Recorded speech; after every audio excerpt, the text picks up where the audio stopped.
goes to declare emergency exists from this July 7th, 2026 to August 6th, 2026. Now, as you all know, there's water coming. It doesn't, right now, you could go outside and people maybe don't believe it, but there is water coming. So I open it up for if there's anybody has questions. Councilor Dyson. I really do believe that we have to call state of emergency for the funding aspect, and so that it's going to enter into the yards, et cetera. Is there a reason why we're not doing it sooner, we're dating it for July the 7th? Well, that would be, because it's tomorrow's July 7th, right? Am I wrong? No, July 6th month. Oh, so it should be July the 5th. yeah, we should change that date to July Please do. 10th. Yeah. Sorry. Thank you. That was just An oversight. well, I thought I was reading. Yeah. No, But yeah, it should be today. and furthermore, we would be able to get online with all the other stuff, whether it's either with the federal government or the problems. Well, everything we're doing right now, but if there's funding, we can get it. Yeah. Stated back. But we have to do July That's right. 5th. To the day 7th, Well, to do it properly, if we have to go on property, we have to go on property. Exactly. but we can't do it until you call a state of emergency. Yeah, most people are okay with us going, but this allows us to do it. Yes, and then there's Better the- called sooner than later. So if we're, if everybody's good with that, I just wanted to give everybody a chance to speak their mind, but it will be July 5th, like today's date. Thank you. Anything else that? July 5th, we have a time. Well, it'd be Be right now. this, yeah, it'll be in the minutes as this time. Yeah. Yes, So state of emergency, I'm not opposed to it, I just. To me, for me, sitting here and we talk about looking around, Yeah. it's. It's not an immediate answer, so I'm just wondering. Yeah, how do we do it? I agree, I have no idea how you call a state of emergency without a state of emergency happening. It is though. But It is a it's state. speculation, Tom. It's not speculation. It is speculation. Well, okay, Yeah, it is. regarding, one at a I know. time, one at a time. Not making the point, we Let's- got to do it. Okay, one at a time. Councilman. For the last 4 days, there's been 30 cubic meters per second coming out of it. There has been in excess of 15 cubic Not meters arguing. coming out of the Rolling River. That all will go here. That excludes the rest of the watershed. Exactly. Not arguing. Okay, so we know that we will have some flooding here, period, and we are preparing for it. The question is we don't know exactly how much it's gonna be, and we have rain coming tonight. And if it doesn't come here, it's gonna come to the north of us or to the south of us, but it will come. I understand what you guys are saying about just to Yeah, not step arguing. in, I understand what everybody's saying, and that's why we have this discussion. I don't doubt that we question, as a lot of people are, they don't understand urgency. Back when we got a report from government on, I'm gonna say. And forgive me, I haven't paid close attention as I should have, but back on, I believe it was Wednesday or maybe even Thursday, when they said the river had peaked. The one report we got, the next day, peak was coming Saturday, Sunday, now it's coming.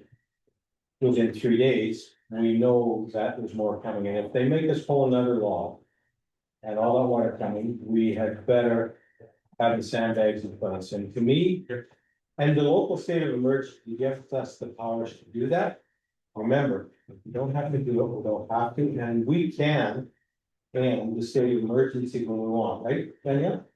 Yes, you can. Like if it's a week's time and we've done a lot of work and it hasn't gone as bad as we thought and it goes away, we can end it. This is just to be prepared. To do what we need to do to protect people, and I get what you're saying, but I think there's a lot of people that understand what's coming. Especially that live along the river, that are gonna appreciate us doing that. Awesome. I'm just wondering, and I'm not saying I'm against it, that's for sure, but. Yeah. The question is that. So if we call it. And it doesn't happen, are we the little boy that cried wolf? and that we don't get attention the next time when we do. Actually, I will let Danielle speak to that, because Russ is here from the government monitoring. And he's absolutely amazed the amount of people that aren't taking it serious, so I don't know if you wanna comment to that, but. I don't really have anything Yeah, else other to than that. update today because I get them at 1 o'clock unless something happens. But the province is sending tiger tubes and sandbags, they know it's coming. Yep. The state of local emergency is not needed to receive any sort of funding through DFA. You can still receive that without having a state of local emergency. This just allows us to spend money that we didn't budget for. If we were to run into a deficit at the end of the year, this would explain why we ran into the deficit, because we're spending money that we didn't budget for. Allows us to commandeer equipment, call in mutual aid. Go on property into buildings. Do stuff we need to do to protect, so. Yep. Did, you had your hand up, I think, did you? Oh, well, I was gonna say that, yeah, there's a 70% chance of rain and it's gonna hit, and that forecast is from Rapid City, True Horrid, Erickson, one of those, Osogno. So we could have an overland issue again on 16/8. Okay, So this is to state of emergency for us then at this point in time, then. Yeah. I'm understanding here. Yeah. Is to access unbudgeted money. And to get land access to properties and things like that. Yeah. Is that everything that I'm understanding, or is there more things that? We should be Well- aware of also that is within this state of emergency. Umbrella, I'm sorry? under the umbrella. Yeah, that's what I'm wondering, what else is there? The entire. Community powers that still we there. possibly use right now. Yeah, and that could be commandeering machinery, that could be justifying our budget at the end of the year for over budget, because we had to spend extra money, it could be. All those things, and you bring employees in and you pay overtime, we're gonna be in a budget situation probably, so all that's covered because of. These kind of, it's a big umbrella, which is why we do it. You, Like I said, I'm not against it, Yeah, I'm I know. just trying to understand what Yeah, they're that's- doing. fair enough, yeah. I was gonna say, Mark, do you have any comments? No, I think I got the gist of most of the muffled conversation I could hear. Okay. Councilor Garza. so once again, I just really the press on all votes to vote in favor of this. Because we have to establish and get moving on protecting us down the road. Okay, anybody have anything else? Okay, I'll call the question, all in favor? Mark Landry, you in favor? I am in favor. Okay. Any opposed? Carried. Unanimous. That concludes the meeting, I mean, feel free to ask questions, yes. So now that we are in a state of emergency, or we will be having regular meetings, or is that your call? Well, I think right now, we need to be at my call, right? Like, we don't have to have a meeting every day of this, we're gonna do that, we're gonna continue. With the public meetings daily till this is over, to keep people informed, it seemed to go over well yesterday, there's lots of people that will say they don't have this, and using the paper is pointless, because it doesn't come out soon enough, but. So we will continue with the public meetings, but I think we should be, go ahead. Sorry. No, that's fine. I, in 2020, didn't have regular meetings, in 2022, did it at 9 o'clock each morning, Mary Monroe. We all got together and just, at that point in time, where we're gonna go. But I think we should have at least some sort of contact that we're all on the same page. And I know that kind of interfered with people that work. So if we can work around that. So my suggestion would be, if you want to do that, I would suggest that you, if we're gonna do regular updates to council, it would be. When we do the public meetings, because. Yeah, so it happened on. Like after the public meetings. Well, after, okay. That's true. we picked 3:30 because she gets the call, Danielle, our CEO, gets the call at 1 o'clock. She's on the conference call. So Danielle then has time to prepare, because not everything they tell her, she's gonna be allowed to tell anybody. But for the most part, it's an update, and yesterday worked very well. Because Danielle had it all typed out, ready to go, I got up, read it, Pat answered questions, I answered questions. No, Whether they were smart questions or not, doesn't matter, but. That's the time of day, we don't get the updates till then, so to do it in the morning doesn't make sense, you're gonna get the day before his update.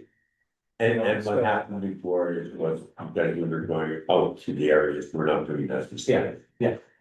I'd like to have regular meetings, just so that you have the same information like that, when we look at 3:30, but. If we have specific questions, I think it would be good that we meet until at least after the flood is. Okay. That's So- my opinion, just to give everybody, because we get questions in the community, and we just have the same message. Works for me. Exactly. I just going what Tom said about 2020, like that was just a completely different situation with 17 inches of rain in a day and a half. No, that was the flood, or you 2020, sorry. Yeah, okay, and we had no plan, nothing, because of the fact it just happened that quick. 2022, we knew that they got 12 inches of snow up in the park, and we were going to get it at some time. So we had time to have meetings and do stuff before it got here. I just, a question in regards to, do we know when this wave of water, where it's at? We'll give you a better Or do we idea. know when? After 1, if today's, once she finds out, they told us yesterday within 3 days. Okay. I got Council Markson. Well, we have the warning gauge at the Mile. I'm sorry? I said, we have the warning gauge for Mile Long Hill, that's at least 12 hours, it's probably closer to 18. From here, yes. From the mile long to get to Yeah, here, yeah. okay, If not a little longer. yeah, Councilors. I truly believe that we should have a meeting at 3, and then when we go into the public meetings, we're aware of what's happening. Does that make sense or no? Probably to some, to me, it doesn't, it's gonna be tough for me to make all that and probably our staff, because. Okay. Danielle might not have time to prepare stuff by 3 for all of us, because the call is at least an hour usually. And it could go either way, but I would rather set it up for 4:30 at the earliest. Just because You're the leader. I don't plan on letting it, the public meeting, that was our first yesterday, I would like to cut some of that off going forward, because. If we get the same questions from the certain 2 people that we got yesterday, I am not going to continue with that, I will stop that. Please. But I think in light of the people that might attend, staff and. Everybody, I think 4:30, does that work for you? Does that give us enough time, 3:30 an hour should be lost with the public from here on, I'm hoping. Yes, it should be. 4:30 gives everybody time to get everything in place. yeah, your meeting's at 1. And then information will flow. Yeah. After that. Yeah. And you might get an email. You know, with it, like Danielle's been sending them up, so Yes. you might get it before we meet, but that's fine. You can then ask questions, you'll have that information, and again, like I told the public yesterday, we can answer questions that we're told. But we're going basically by the forecasting right now, and We're not gonna make stuff up. Yeah. so. If you're all good with that, that's my suggestion, to give everybody, staff included, time to be prepared for this, because you guys are gonna want as much information as you can get, and I'm good with that, Councilman. So you're currently planning a meeting at 3:30 every day? Yeah, Okay. I told them that yesterday, that is our plan. And that was one thing that came to light last time, is that they seem to wanna do that, again. We'll see today. I'll make sure, you know. Yeah. So there's another one today at 3:30? Yeah, every day till the flood's over, we'll have a public meeting here at 3:30. Yeah, conveniently, I'm not here again today. If I get sick of talking to people, I'll put Butler in there. It actually, I mean, I'm it can be frustrating, but but what I keep in the back of my mind as having Kat handy there, she's pretty good at that too, and Danielle's great at it too, but. These people are frustrated, concerned, it's their home, like, we gotta understand that, but I think it's hard for them to understand that we're. We have to look at the big picture, because we can't go protect that one little house. We gotta protect everybody where we can. Right now, up with the sandbagging and stuff like that, the morale seems very good. Yeah. Yeah, I think everybody seems to be good about it. Yeah, so. So unless you have other questions, we can adjourn this for you, like, that's all we really needed to do. All right, so motion to adjourn, moved by Council Dowsett, second by Council Lay, all in favor? Opposed? There, thank you, thanks, Mark.